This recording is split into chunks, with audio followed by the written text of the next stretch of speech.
This video sponsored by BuyMode. இந்த ஆப்பில் நீங்கள் பர்ச்சேஸ் பண்ணக்கூடிய எல்லா விதமான ப்ராடக்ட்டும் உங்களுக்கு மலிவான விலையிலே கிடைக்குது. இதில் நிறைய ஆஃபர்ஸ் அண்ட் கூப்பன்ஸ் ப்ரொவைட் பண்ணுறாங்க. ஸோ இதோட லிங்க் உங்களுக்கு டிஸ்கிரிப்ஷனில் கொடுக்குறேன், யூஸ் பண்ணி பாருங்கள்.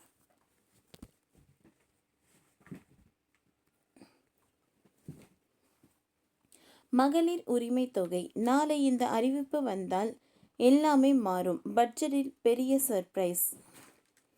தமிழ்நாடு அரசு நாளை தாக்கல் செய்ய உள்ள பட்ஜெட்டில் மகளிர் உரிமை தொகை திட்டம் உயர்த்தப்படுமா என்ற எதிர்பார்ப்பு எழுந்துள்ளது. நாளை இந்த திட்டத்தில் முக்கியமான சில மாற்றங்கள் அறிவிக்கப்படலாம் என்று எதிர்பார்க்கப்படுகிறது. தமிழ்நாடு அரசின் நிதிநிலை அறிக்கை நாளை மார்ச் 14 தாக்கல் செய்யப்படும் என சபாநாயகர் அப்பாவு அறிவிப்பு வெளியிட்டுள்ளார். 2025-26 நிதியாண்டுக்கான பட்ஜெட்டை காலை 9 மணிக்கு நிதியமைச்சர் தங்கம் தென்னரசு தாக்கல் செய்வார் என்று அறிவிக்கப்பட்டுள்ளது. ஏற்கனவே புதிதாக விண்ணப்பித்துள்ளவர்களுக்கு 3 மாதத்தில் உரிமை தொகை வழங்கப்படும் என்று தமிழ்நாடு துணை முதல்வர் உதயநிதி ஸ்டாலின் அறிவிப்பு வெளியிட்டுள்ளார். இனி புதிதாக மகளிர் உரிமை தொகைக்கு விண்ணப்பம் செய்தால் அந்த விண்ணப்பங்கள் ஏற்க முடியுமா என்ற கேள்விக்கு தமிழ்நாடு சட்டசபையில் துணை முதல்வர் உதயநிதி ஸ்டாலின் முன்பே பதில் அளித்திருந்தார். யாருக்கும் விடுபடாமல் எப்படி மகளிர் உரிமை தொகை வழங்க முடியுமோ அப்படி வழங்கி வருகிறோம். எவ்வளவு பேருக்கு கூடுதலாக வழங்க முடியுமோ விதிகளுக்கு உட்பட்டு அவர்களுக்கும் உரிமை தொகை வழங்க நடவடிக்கை எடுத்து வருகிறோம். கலைஞர் மகளிர் உரிமை திட்டத்தில் புதிதாக விண்ணப்பித்துள்ள தகுதியான அனைவருக்கும் 3 மாதத்தில் 1000 உரிமை தொகை தரப்படும் என்று சட்டசபையில் துணை முதல்வர் உதயநிதி ஸ்டாலின் விளக்கம் அளித்துள்ளார். மகளிர் உரிமை தொகை தமிழ்நாட்டில் புதிய ரேஷன் கார்டு பெற்றவர்களுக்கு வரும் நாட்களில் மகளிர் உரிமை தொகை வழங்கப்படும் என்ற தகவல் வெளியாகி உள்ளது.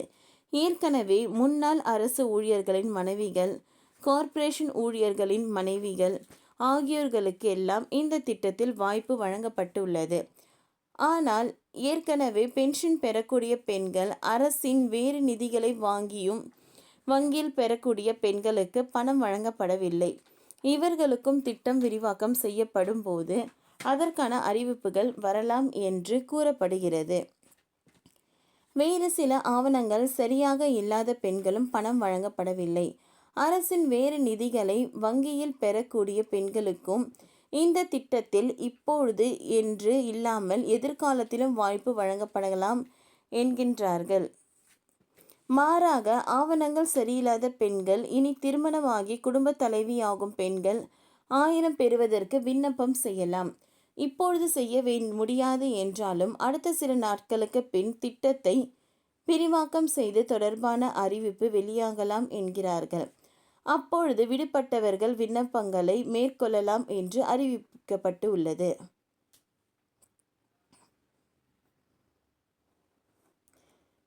இப்பொழுது அதெல்லாம் முடிந்து ரேஷன் கார்டுகளுக்கு கொடுக்கப்பட்டு வருகின்றன. கொஞ்சம் கொஞ்சமாக ஸ்மார்ட் கார்டு வடிவில் வழங்கப்படுகின்றன. ஆனாலும் இன்னும் பலருக்கு ரேஷன் கார்டுகள் வழங்கப்படவில்லை. புதிய விண்ணப்பங்கள் ஆய்வு செய்யவில்லை என்று புகார்களும் எழுந்துள்ளன. ஓகே ஃப்ரெண்ட்ஸ், இந்த வீடியோ உங்களுக்கு யூஸ்ஃபுல்லாக இருந்ததுன்னா லைக் பண்ணுங்கள், ஷேர் பண்ணுங்கள், சப்ஸ்கிரைப் பண்ணுங்கள். தேங்க்யூ.